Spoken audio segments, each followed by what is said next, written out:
All right, so I'm gonna try to move through this pretty quick, okay?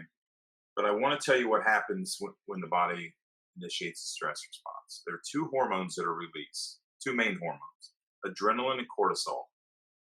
Okay, so um, I'm going to do this really, really, really quick. So when the CO2 levels go up, the thalamus kicks in, and I like to think does the Chris Farley does say, "Oh my god," and goes into a complete panic. Okay, and the thalamus then begins something what's called selective filtering. The thalamus decides what can go in your brain and what cannot, what the brain's going to perceive and what it's not going to perceive. Okay, it actually happens all the time. So I'm going to give you two examples. The first example is it's probably happening right now, to be honest. Maybe your air conditioner is running in the background, maybe a TV's running, a fan, maybe some family is talking in the background. If you have kids, maybe they're playing and making noise, or the neighbor may be mowing his lawn. I don't know. But there is noise going on in the background for most of you, and you're not paying attention to it because your thalamus has said that's benign and it's not important. Thalamus does that all day long. Okay. Where this is a related example is and I'm going back to my saber-tooth tiger example here. If you're walking through Walmart parking lot, you are minding your own business, singing along. Some car next to you has their radio up and they're playing Journey's "Don't Stop Believing," and you're singing that to yourself as you're bebopping through the parking lot, and you're suddenly confronted by a saber-tooth tiger right in front of you, and he's going to eat you. I'm going to guarantee you at that moment, you suddenly no longer have any awareness that Journey's don't, even though it's your favorite song, Journey's "Don't Stop Believing," is still playing in the background.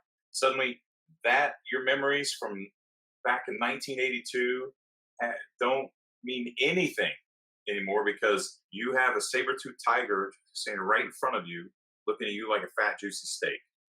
Okay, your thalamus shut all that down. All your memories from then, from the car that's playing, whatever. The thalamus is like, we got to zero in and focus right here. Okay, it decided that it wasn't important. It didn't make the cut. Shuts everything out. That's why but this is why you hear people say that they perform well under pressure because because they lack personal discipline. That's a completely different conversation for another time.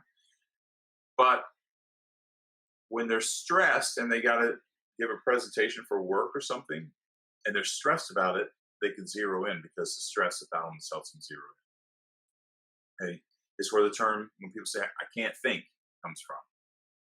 All right. It's only occasionally beneficial. It's only good for the occasional work presentation or a mindfulness presentation, I guess. If you have a deadline, if you're competitive in some type of sport, I like to do triathlons, and I'm competitive, so there's this thing I want to compete, and so I can zero in, and that kind of stress is good. Okay, or if you're suddenly confronted by a saber-tooth tiger, it's going to be good for you. Not the tiger, but the stress response, or something comparable to any of the above. But any other time, it's not good. Okay, it's not. We can't confuse this with the ability to focus. That is a discipline issue. Actually, focus and discipline can be increased through mindfulness practice, cultivated longer on. It cannot be confused. Okay. Intentionally stressing yourself out chronically over and over and over again to be able to focus is a really bad way to go. Okay, because there are physical responses that happen. We're going to run down these real quick. Okay, so adrenaline and cortisol are the two main hormones that are released when the body is stressed. Okay, when the adrenaline is released, and we all know the adrenaline feeling. That's the fight or flight. That's when your neck swells up and your heart begins to race. You begin to sweat. That's when we really feel it. That's the adrenaline, and we all know what that feeling is. That's the adrenaline adrenaline's the hormone that makes the mother lift the car off her baby. That's adrenaline. It's a very, very, very powerful hormone that you don't want to use very often because it's so powerful. You know? So what adrenaline does is it signals the brain to redirect energy and blood from the internal organs to the muscles. Right? We got to fight or we got to run or both. Okay? You don't need it in here. You need it out here. Okay?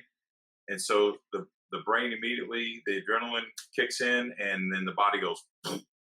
Now the energy um, is glucose. Okay, and so it's pulling the glucose, sugar that your body needs. It's pulling it from places where it's normally stored because it thinks you need it to fight or to run. Okay, the glucose is released from the liver. So it goes, all of a sudden the adrenaline starts dumping sugar out of the liver into the bloodstream. You have this buildup of all this sugar in the blood because the body thinks you're going to need it in certain body parts to be able to fight or run. Body temperature increase, your blood pressure will increase, your heart rate will increase, all that. You'll sweat, that kind of thing. Okay. As your adrenaline levels rise, the more glucose is released by the liver, then cortisol levels also rise. And what cortisol does is it will cause the tissue to be less resistant, less sensitive to insulin. Okay. So it prevents tissue from taking in the sugar it needs, so it goes to the muscles. It's basically telling the rest of the body, you can't have this. I know you need it, but you can't have it because we're going to die. So we need it out here. Okay. So the blood sugar rises. Your blood sugar rises and it stays high because critical areas of the body aren't getting it. Okay. So this causes so many problems. Number one thing it causes is weight gain. Okay. The body is out of whack on the energy. It's all over the place. Okay, you got organs that are starving. They like, we don't have any glucose. We need glucose, and then you've got an excess buildup in the bloodstream because it can't get into anywhere and builds up, and then you calm down, and then the body's got to store it somewhere. How's it going to store it? It's going to store it as fat. Just what the body does. So it actually chronic stress exacerbates weight gain. Okay. The other thing it does is it will send signals that you need to eat more because you need more sugar. It's like, we're going to burn all this up fighting, so we need to eat if we can, which is the body's confused. You're like, oh, you got to fight for your life, but we want you to eat. But this is where stress eating comes in. I don't know if anybody here is a victim of stress eating, but I tend to eat when I'm stressed, and it's a family trait, and my family fights obesity because of it. Okay, so when you combine this with the fact that not only when you eat, you're activating the reward center of the brain, it's a very dangerous slippery slope to get down, to be chronically stressed, have your blood sugar go up, have your body crave food. You eat to give it the sugar that it needs. You're stress eating, and it rewards the brain, and it feels good. That's a vicious cycle to get in. And so we need to get that stopped. Another one is suppressed immune system. Cortisol is a good hormone, but it needs to be used very minimally when it's supposed to reduce inflammation. But when it's chronically released through stress, then it can turn against the body. And the body's immune system begins to turn on itself. Higher susceptibility to traditional illness. That's why people are stressed or sick all the time. And higher risk of cancer and autoimmune disease, which we see quite a bit too. The other thing is digestive problems. I just told you that the adrenaline takes all the blood and all the sugar from in here and puts it out here.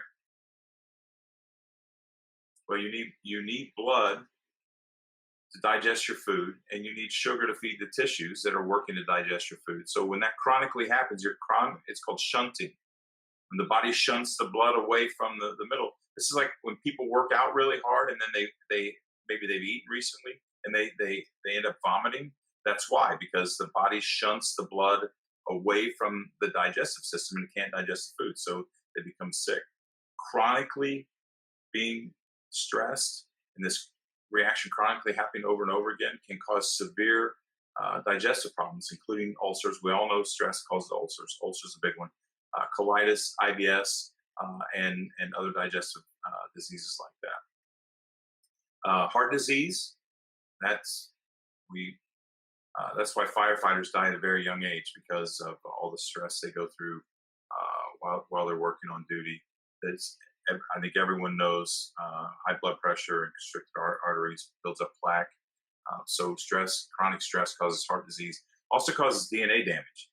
Um, and when you're talking about damaging your DNA, we're talking about damaging your body at the most basic level. And damaging your DNA leaves you higher risk for cancer. Um, and most notably, you can see the DNA damage in premature aging. If you've ever looked at someone and or heard someone say you can see it in their face, that they're stressed, and people wear their stress, and you can tell by through premature aging, and that's the DNA damage as well. So I know that's a lot of information. I won't go on. I really tried to water that down. Basically, it's not good for you. We have to stop it, and that's what we're here to do. Okay. But I wanted you to know how serious this is as you discover how often you're doing this. I'm gonna guess that a lot of you have already discovered that you're doing it more than you thought, and I'm also going to guess that most of you are going to figure out in the coming weeks that you're doing it even more than you think you're doing it right now. It's chronic. You're doing it all day long. Mindfulness brings awareness to that, and then we learn how it's a slow process.